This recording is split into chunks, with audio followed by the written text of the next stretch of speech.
Lorsqu'un pays commet des atrocités, nous avons toujours des spécialistes qui nous disent « Oui, mais faites attention, il y a une différence entre l'État et le peuple. » Non, il n'y a aucune différence entre l'État et le peuple. Pourquoi ? Parce que si nous sommes rigoureux, nous serons capables de faire une nomenclature, une dissection précise du peuple pour se rendre compte que l'État n'est composé que de personnes du peuple.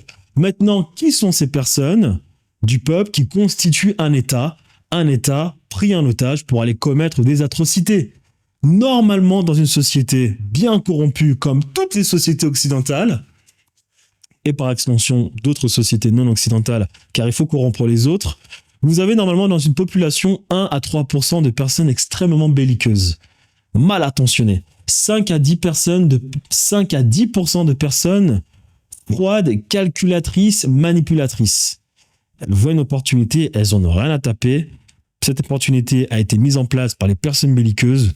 Elles viennent, elles tapent dans le mille, elles se font de l'argent, ou en tout cas, elles arrivent à leur fin.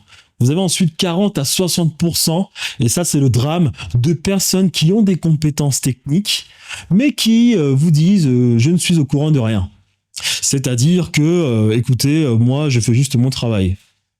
Des gens qui travaillent dans des sociétés d'armement militaire, à la CIA, dans des agences de renseignement, d'espionnage, tu leur poses des questions morales, ils vont profondément te dire, écoute, moi je ne sais pas, je fais juste mon travail, j'ai mon salaire, et puis je vis tranquillement avec ma femme. Ça, c'est 40 à 60% des gens.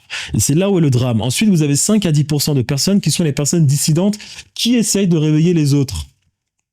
Elles, c'est les personnes qui ont tout compris, mais qui ne veulent pas participer à la mascarade.